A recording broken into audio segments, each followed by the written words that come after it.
This is Football 401k. Broadcasting on DallasCowboys.com and the official Dallas Cowboys app. Now your host, RJ Choppy. Welcome to episode 9, season 4 of the Football 401k. I'm RJ Choppy, joined today Aaron Hawksworth of BetQL Daily that you can get anywhere you get your podcasts. Big show lined up. Pizza Money Parlay, of course. We got our best bets coming up. We're going to get into the college football rankings and, what has gone on with the betting lines because of Kyler Murray's potential injury and Aaron Rodgers' immunization, if that's what you want to call it. But Aaron, welcome to the show. Appreciate you coming on this week. Yeah, I'm excited to be here. I was thinking about how long we've known each other. It's been a while since I was in Dallas, and I'm so happy we've stayed in touch. And credit to you, because I remember about 5 years ago, I was offered a radio job. I reached out to you. You gave me some tips. And now here we are on the same network doing a podcast together today. This is pretty cool. Yeah, very, very cool. And I do BetQL stuff on Saturdays from 11 to 3 Central Time with, Ari Temkin on live betting lines. And Aaron's doing daily mornings on BetQL. Very, very cool to see. But let's get right into it. This past week, we'll recap last week, then we'll get into what's coming on this week. But the Cowboys get a win against Minnesota. Cooper Rush wins the game at the very end with a touchdown pass to Amari Cooper. And we knew on Thursday night that Dak wasn't going to play. Vegas somehow gets this information before everybody else. But they told us Thursday night when the betting line moved from Cowboys by 2.5 to Minnesota by 2.5, like that.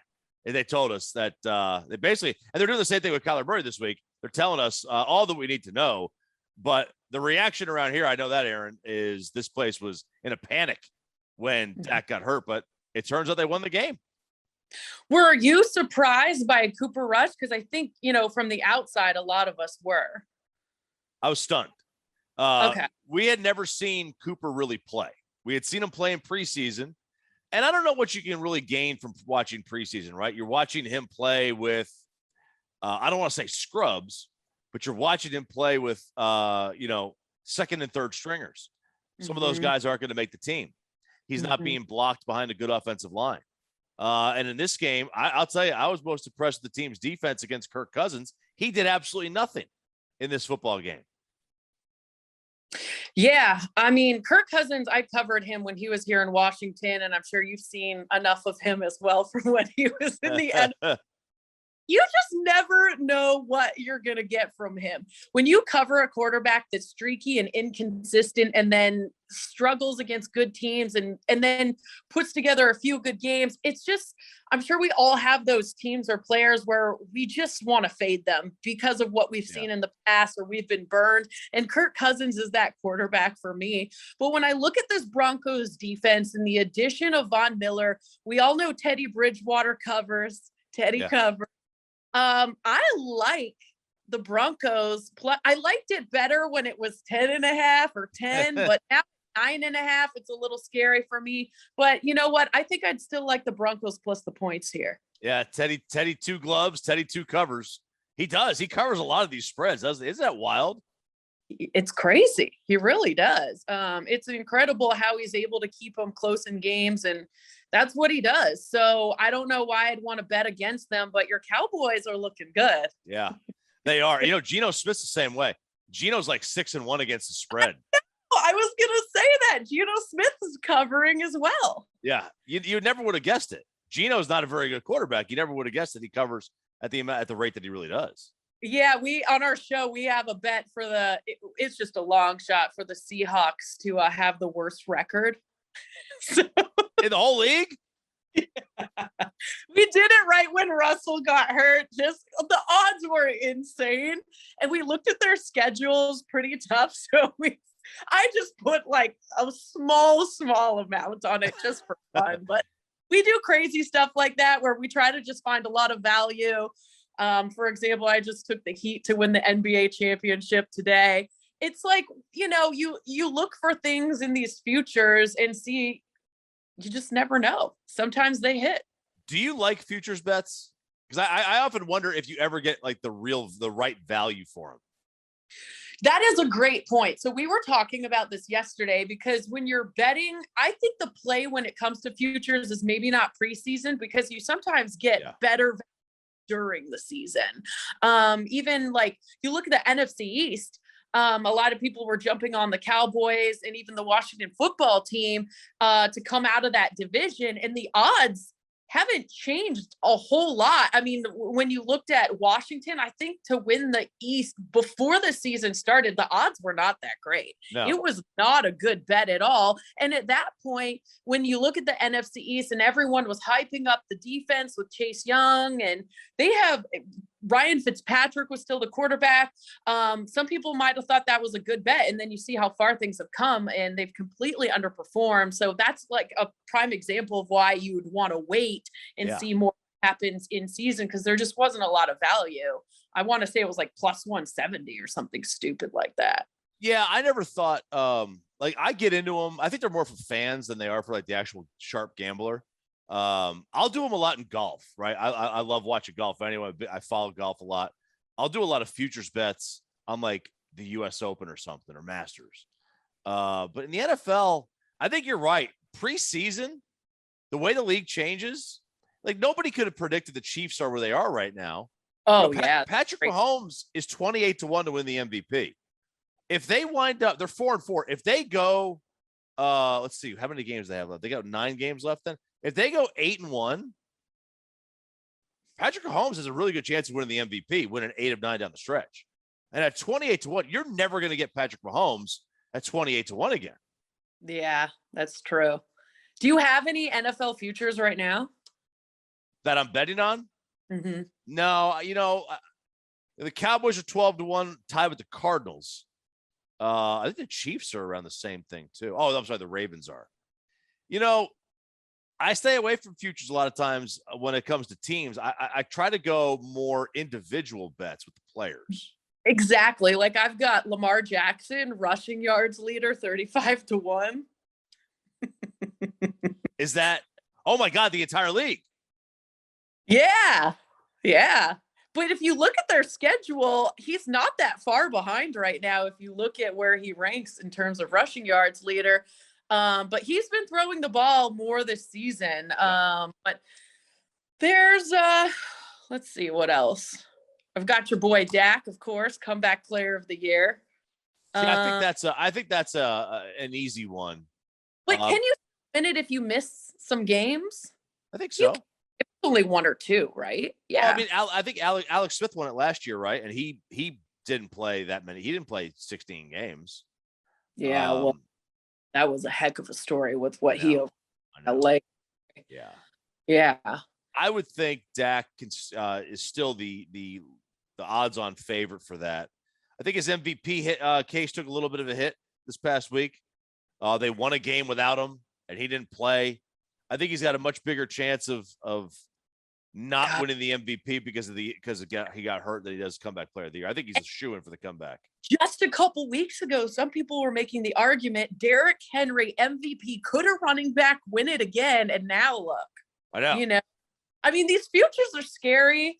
You can get some really good odds, and maybe it's luck, or you just got to take a deep dive, you know, and really take a look at some of this stuff and hope that it hits. Yeah, to me, I think you're much better off if you're going to do futures bets. Do a lot of small, bigger bets, like, you know, if you're going to like in whatever, take a 50-1 shot. Or like in golf, I put $10 on Gary Woodland to win the US Open a couple years ago. And he was like 80-1. So that $10 turned into 800. Like, So to me, if I'm going to do futures bets, I'm going to do small number of small dollar figure. With good odds. With good odds. Yeah. That's what you do. Like, take your pizza money and find some good odds on a future. Yeah. I see how you did that. You worked in the pizza money parlay. We're still looking for our first win. We're going to get, we got 2 last year on the pizza money parlay. We're still looking for our first win on this parlay this year. But yeah, so there's some of your futures bets when it comes to Dak and the Cowboys and the rest of the National Football League. But let's take a look at the Kansas City Chiefs. Mm-hmm. They can't buy a spread win. They're 5-14 in their last 19 games against the spread. Mm-hmm. Patrick Mahomes was like 30-14 in his first 44 games of his career. He was unstoppable. And now they can't get out of their own way. Would you bet the Chiefs at any point right now? Like this week, they're going to take on the Packers, no Rodgers, the line's 7.5. And I'm not sure I would touch it. I think because we talk about this for 3 hours, Monday through Friday, I have not been betting the Chiefs because you look at the number and they do not cover ever. And then I keep thinking, oh, maybe this is the week they're going to do it, but you might as well just stay away. This is a team who sometimes, earlier, especially in the season, the lines are just based off reputation and name recognition. Yeah. Now, this is not a fluke. No. Sometimes teams are what they are, and we're just seeing this Chiefs team is not very good. The defense has been terrible. They can't stop anybody. This is one I'm probably just going to stay away from. Obviously, with the whole Packers news, I think the play for me with this one would be Packers in a teaser. I had the Packers in a teaser, teased them up to 7 when it was +1. And then shortly thereafter, the Aaron Rodgers news came out, but you could still put them in a teaser with maybe the Titans or something like that. And that could be a move for you. There's a lot of teaser options, I think, this week. Also some that I just want to stay away from. Yeah, it's going to be interesting because I think teasing the Chiefs down to a 1.5 favorite would be not a bad idea. Getting them down, getting 6 points on them. I do think the Chiefs are going to win. The question is Green Bay without Rodgers? I think the Packers have a chance. Really? Okay. Jordan Love. So think about it. Don't you think there's a part of this Packers team that feels disrespected? Not that they're paying the line movement, but sometimes you have to block out the noise with the media. Oh, Aaron Rodgers isn't playing. This big overreaction. Jordan Love, this is an opportunity for this guy to shine. You've got to think as a backup quarterback, you are waiting for this moment. And if he shines, the Packers know that they have their quarterback for the future. Yeah. And he's been studying. He's not an idiot. I think he was a 26 overall pick. I think that the other players on this team, like when we think about Green Bay, everyone thinks Aaron Rodgers. There's other guys on that team, and they're probably annoyed that Aaron Rodgers, when the team wins, gets all the credit. And I'm sure a part of them wants to show they could still win a game without Aaron Rodgers. Look, I think that's totally possible. The Chiefs have not given any. I mean, they haven't given you any signs that they're worth a damn. I will say the one thing: are the Packers without Rodgers as good as the Giants last week? Right, like as good as Jordan Love, as good as Daniel Jones, and I don't think Daniel Jones is all that great. So that's the question you got to ask yourself. Are they as good? Are they as good without as the Giants were? We watched Monday Night Football. The Giants hung in there with the Chiefs. They covered that finals 2017. If the Giants can do that, I got to think the Jordan Love Packers can do the same. I get the sense you're not as high on the Packers without Aaron Rodgers as I am, but I've been fading the Chiefs. I'm just not a believer. I don't trust them. I just can't. I struggle with fading the Chiefs. I am a quarterback. What's that? I'm here to talk some sense into I know. you. I have not bet them necessarily a lot lately. Okay, I did bet them this past week at 9 points. TikToks for the Chiefs. I know. I have not bet them a lot, but I can't imagine Patrick Mahomes plays, below his level all that much longer. Well, what if we look at it as a head coaching matchup? Who has the advantage? Andy Reid? Matt LaFleur? I mean, first impression, I would say Andy Reid, but that's only because of history. I have no idea if Andy Reid, I don't want to say has checked himself out. I don't think he's done that. but it doesn't seem like this is the same Chiefs offense that we've been seeing from the uniqueness of the game plans. Yeah. It just doesn't seem it's the same. I agree. I don't know what is going on with the Chiefs. It is a mystery, and that's another reason why I want to fade them. I just don't have a lot of trust. And I do think, obviously, this game could go either way. Without Aaron Rodgers, nobody knows. But look at what happened with Mike White. Yeah. I mean, I just want to be a believer, but, I want to believe that Jordan Love's going to come in and impress everybody.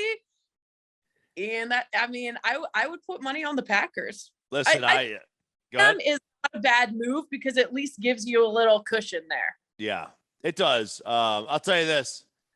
I covered Mike White when he was here as a practice squad player and a draft pick on this team. I didn't see that game coming. I did not see it. No disrespect to Mike White. He was probably my favorite guy to interview at training camp. Dude is awesome. Such a good guy. Such a great personality. I didn't see that kind of game. I don't know if Mike White saw that kind of game. I don't know if Mrs. Mike White saw that kind of game. I'm glad you brought that up because someone texted me a tweet from Mike White from 2013 this morning, basically coming after Peyton Manning, and he said that he was going to break all of Peyton Manning's records. Yeah. So I don't know if he was joking because I've never interviewed him, but you said he has a great personality. The guy's got confidence. That's for damn sure. Yes, he does. Yes, he absolutely does. Are probably going to rely on Aaron Jones, AJ Dillon. They're not going to put a lot of pressure on Jordan Love to use his arm. At least I hope not, or maybe look for some Jordan Love interception props. But maybe that's the move. You look at some props for this game. Yeah, that could be it. That really could be the move that you want to make.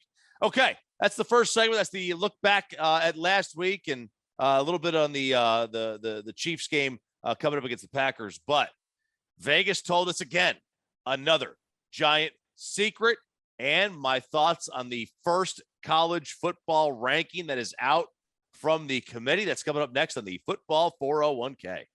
Before there was a draft, you could size up a cowboy by 3 simple factors: the crease in his hat, the bend of his brim, and his unbending attitude. A man Stetson didn't just protect him from what life threw at him, it projected a rugged, unstoppable spirit. Stetson hats are still American-made with pride right here in Texas. They're still the unofficial crown of all self-respecting cowboys, and Stetson is proud to be on the field with America's team. Find a retailer nearest you at stetson.com/cowboys. The Cowboys way, where 16 Hall of Famers and 5 championships shows us what success looks like. Where turkey is always the second best part of Thanksgiving Day. Where we are all defined by one single thing, the star. Where we as fans know it's our job to keep the tradition going. Bank of America is proud to be the official bank of the Dallas Cowboys and to support the quest of living life the Cowboys way. Copyright 2020, Bank of America Corporation.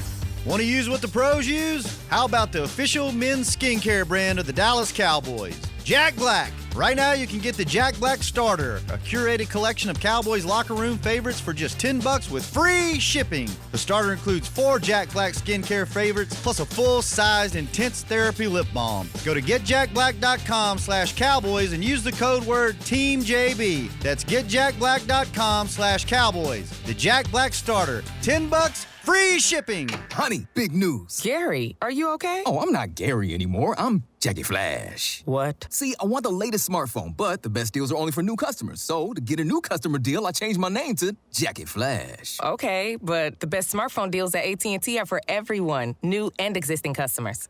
That's huge. Then guess who's getting a deal? Is it Jackie Flash? Jackie Flash. It's not complicated. At AT&T, our best smartphone deals are for everyone. Restrictions apply. Visit att.com for details. Back to Football 401k. Welcome back to the Football 401k. I'm RJ Choppy from 105 to the Fan and the BetQL Network. That is Aaron Hawksworth from the BetQL Network. BetQL Daily is her show. You can download it anywhere you get your podcast. And yes, I did take my hoodie off. I was starting to get a little bit hot. So this is not a different day. It's getting hot here. I know. I just took the hoodie off. Couldn't do it. This light, I've got this spotlight on me because I love having the spotlight on me in general. What's that? We're stripping on this podcast. Oh man. All right. Still got our best bets and our pizza. Shirtless by the end of this. Nobody wants to see that. There's not a single person out there that wants to see that. I will give the pizza money parlay coming up, and a couple of games that I've got as well. But the Vegas told us last week Dak Prescott was not going to play when they moved the line 5 points. Did they tell us the same thing this week when it comes to Kyler Murray? It was the spread for the Cardinals game against San Francisco was anywhere from 3 to 4, and now it is down to a pick'em or Arizona -1, depending on where you can get it. Did they tell us that he is out, or did they tell us that he is limited and they're just hedging their bets right now? I got to think the latter. He does not seem healthy. This feels like last season all over again. Off to a great start. Kyler Murray, he's struggling. It's that something's going on, right? I don't know exactly what it is, but something has to be going on. I have a problem taking the 49ers, though, at this number. Yeah. Bad. I mean, I don't know what's going on with Kyle Shanahan, but everyone keeps talking about how he's one of the best offensive minds in football, and they haven't looked very good either. Oh my God. I'm so glad you said that. I have been pounding the Kyle Shanahan, I just don't get it drum for years. And I've never understood it. Like, what's this guy really actually done? All he does is not win games. Yeah, last season was a disaster. They've had some good games this season, but really, are they that impressive? No, they're not. Like, Jason Garrett got killed for a decade here. Kyle Shanahan has 1 year, literally one good year, where his defense forced like 35 turnovers, and he is praised. He's the boy genius. And Jason Garrett's a bum. Which I've just never understood. It kills me how the media latches onto these coaches, and they can do no wrong. You know, it's all Jimmy G's fault. It's all Jared Goff's fault. Nothing to do with Sean McVay and Kyle Shanahan. It might actually have been Goff's fault. I don't know. No, I agree though. Sean McVay as well. It's like, because they're young up. It's so crazy to me still that the Washington football team on their coaching staff had McVay, Kyle Shanahan, and Matt LaFleur, and they let them all go. Had to keep Jay Gruden. You had to keep Gruden. That's what they wanted. You had all these young offensive geniuses, and you just still find a way to screw everything up. That's what the Washington football team does. Another team you should continue to fade down the stretch. Always bet against them. You know, like in football, in college football, I always bet against Kansas and UConn. Universally, usually just bet against them. Now this year, that's changed a little bit, but I think in the NFL, it is Washington. I agree with you. I think it said more with the Kyler move, the line movement, that they're just not sure. They're hedging their bet. They're making it basically a pick 'em. Because Colt McCoy's the backup. I gotta be honest. I think Colt McCoy. I like Colt McCoy. Yeah, he was in Washington with you, right? Yeah. I think he could win some games. So I'm not freaked out about Colt McCoy playing if I'm Arizona. I'm not either. The guys on my show seem to be, but I've seen enough of Colt McCoy to have a little confidence in him. He's good for a couple games. Cardinals 6-2 ATS, undefeated away. Cardinals are 4-0 ATS in the away game. So Niners are 0-3 against the spread and 0-3 in their home game. So I don't have a strong feel for this, but I know I'm not touching it unless I'm putting the 49ers in a teaser. Yeah, I think I don't think the Cardinals are going to run and hide. So that 7. Maybe the line moves more. You never know, but I don't have a great feel on this one.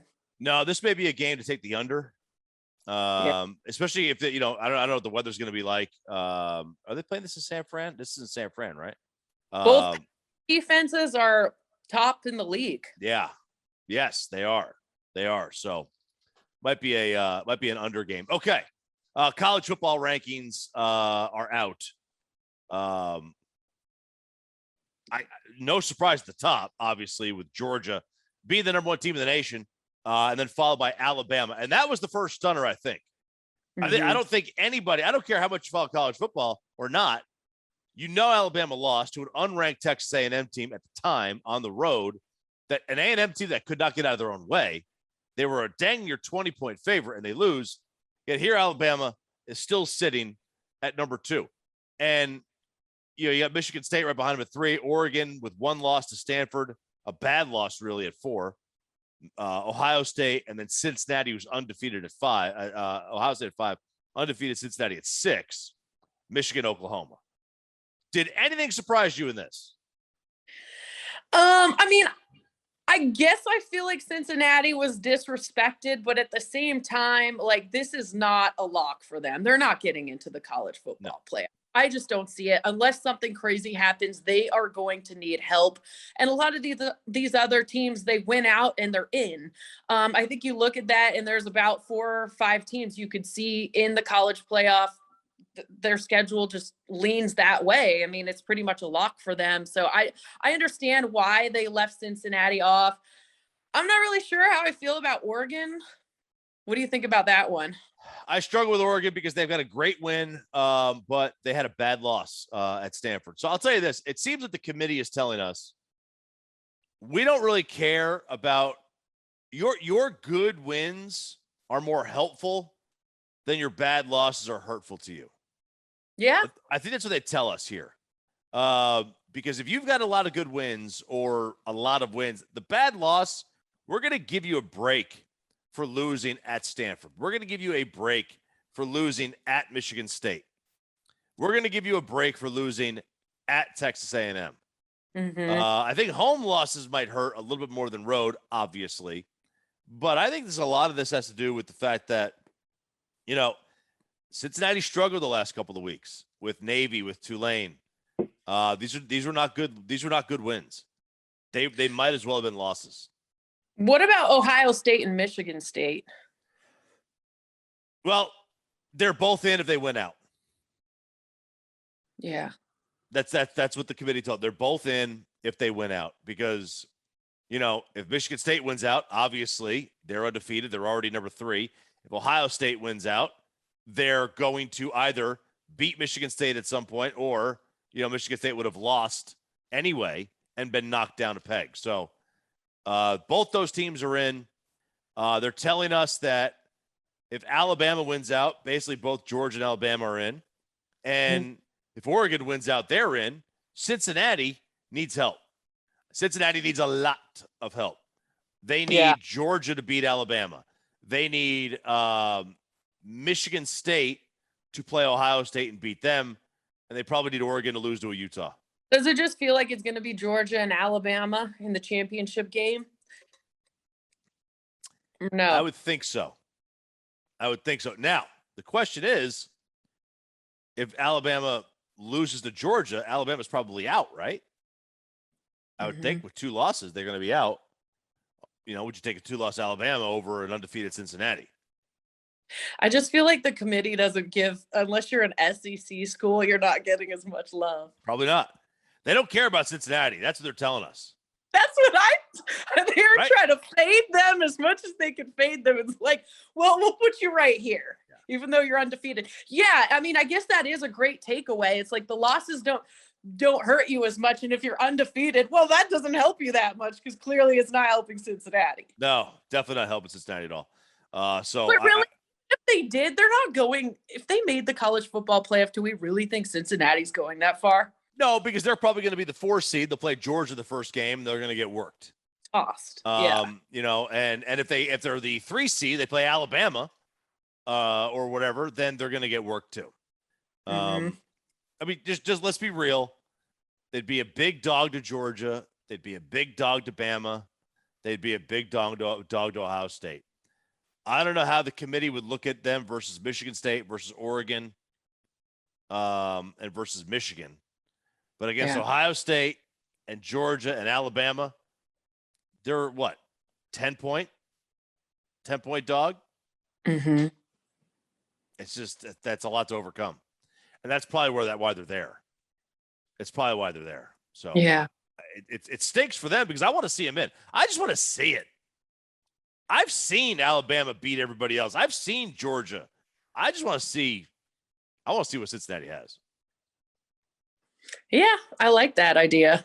I don't think it's going to happen, though. No, I totally agree. Yeah, I do not.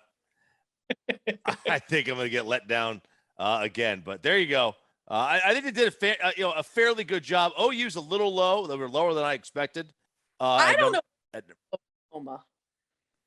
I don't know how good they are either. Yeah, that's a team I don't know. It's kind of like the Chiefs for me. I'm just not really sure where they stand right now. No, their offense is has struggled at times. And they haven't played a great schedule. Now that'll get better. They still have Oklahoma State. They still have Baylor to come. Texas not being able to get out of their own way has killed Oklahoma straight the schedule. Well, the monkey situation isn't helping at all. No. You like the pole assassin and Gia the monkey? Oh, I love the pole assassin. Who does not love the pole assassin? I say we take a trip to Austin. Maybe she could do a performance. Come out of retirement. My question about the monkey is, because that monkey is an emotional support animal, does she bring it to the Longhorns games? What are the restrictions there in Texas? Listen, I'm in on that performance only if the monkey's involved. I have to have the monkey involved with this. We're going to be throwing out dollars. Did you see? So like he's being we're talking about the Texas assistant head coach and special teams coach. Banks, I think. Yeah, Coach Banks. I know too much about this story now. I know, right? He's being mentioned as a candidate for the Washington State head coaching job. Oh my gosh, they love the crazy people. Mike Leach wants the circus to come to Pullman. But hang on. He cannot take the job. He has to either get rid of the girlfriend or get rid of the monkey. He's got an ultimatum on the table? He's got an ultimatum because there is a state law. Story even more. There's a state law in Washington that you cannot have exotic animals at pets. And that includes monkeys, venomous snakes, tigers. So if he wants to bring the girlfriend, he has to ditch the monkey. Or long distance relationship. Maybe they find the closest state. Although on the West Coast, those states are big. It's not an easy long distance relationship. They're big. Maybe they can live in Idaho. It's not very far from Pullman. I got to be honest, those long distance relationships, they never work. They're only good if you have commitment issues because you only see that person like once. That's it. If you hate if you hate people in general, have a long distance relationship. If you hate human contact, the long distance relationship is for you. Otherwise, I'll see it work. Oh, I cannot wait for this story to unfold now. I'm invested. Yeah, I want to see him get a real interview at Washington State. I want to see the pole assassin. What comes to that? So, my brother's best friend is like the Wazoo football team pastor. So I grew up in the Seattle area, and so my brother's best friend growing up is like a pastor now, and he's very involved with Washington State. So I'll have an inside track on what's going on if he gets the job. That's amazing. That's amazing. I need an update on that story when we get it. Okay, we've got our best bets coming up next. Final segment of the Football 401k.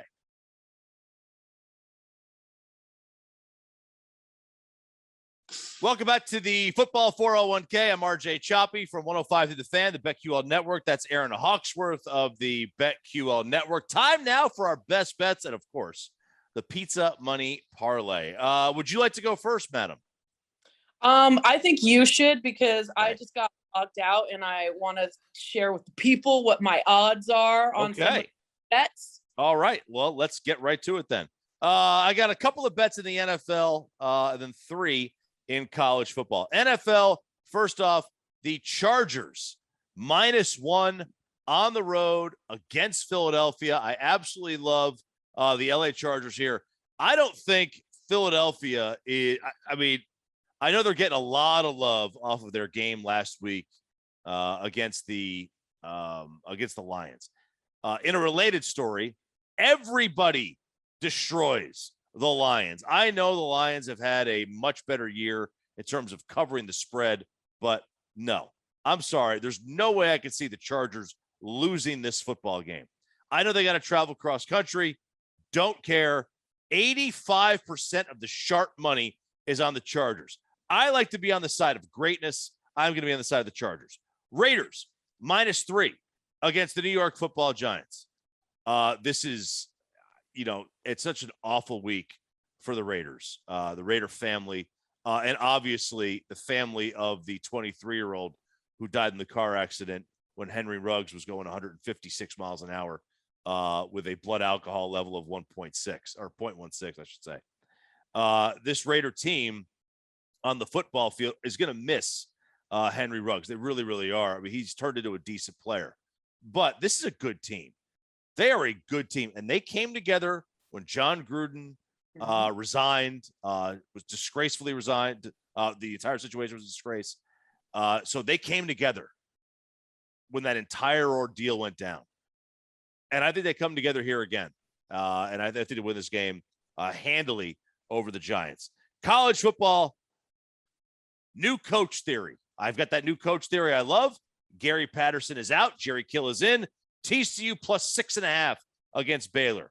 Give me Missouri +38.5 against Georgia. That's a 5-star BetQL bet right there. And then I love SMU -4.5 against Memphis. Nice. I like it. I agree. The Raiders have been 2-0 without Gruden. I was watching Derek Carr's press conference and he seemed really down. I guess Ruggs, texted him about his golf swing. He was at Top Golf. Apparently he took 18 shots. Just such a sad story. I think this is really going to affect Derek Carr, but he seems really grounded, and perhaps this is something that's a distraction and something they have to overcome earlier in the week. But if they can already overcome losing Gruden, I think they're going to be okay. Did you say 18 shots? And so I asked, who was he with? Because you have to question who are your friends that are allowed you to take 18 shots. I don't even care if it's the off season. This was during the season. Apparently one of my co-hosts said he was with his girlfriend. Get it? Oh God. Horrible. 18. I know. I mean, I tried to do that in college, maybe when I was, and look, I'm basically the same age as Henry Ruggs. I was 20 at the time, which is illegal. I don't condone underage drinking, but I did it at times. I'm blown away. 18 shots. I did not know that. All right. Should we get to my best bets and, turn the vibe around here? Yeah, okay. Let's do it. Chargers and Eagles. I like the Chargers -2.5. The Chargers blew out the Raiders a couple weeks ago. The Chargers' weakness has been their run defense, but with the Eagles, I don't really think you have to worry about that a whole lot. Nick Sirianni, he gave that epic flower speech. It really motivated the team, but they're still not a well-coached team. I'm not a believer in Sirianni. The Eagles blow out bad teams. The Falcons, then they're terrible. Then they blow out the Lions. I think this line is an overreaction. Total overreaction. It's like what happened in recent memory is what's going on with this line. I like the Chargers -2.5. The Chargers have covered 8 of their last 9 as well. I also like the Bengals -2.5. So this is a weird spot for the Bengals, but even more strange for the Browns. Odell's dad causing all kinds of drama. Listening to Baker Mayfield's comments, I think this is a bad situation for the Browns. It's almost like the Browns are being the Browns again. They just can't have nice things. They're off to a great season. Everyone has them in their power rankings talking about how they're the most complete team, and then injuries, drama, it's all sinking in. I think the Bengals, they're coming off that bad loss to the Jets. The Bengals are at home. I think, they're going to be motivated. That was embarrassing for them. I think with all the distractions with the Browns, it's going to be deflating mentally for them. I don't see how they overcome it. So I'm going with the Bengals here. All right.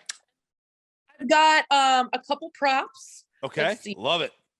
So Carson Wentz, what was he doing last week? I mean, that was just horrible. That was one of the worst throws I've ever seen.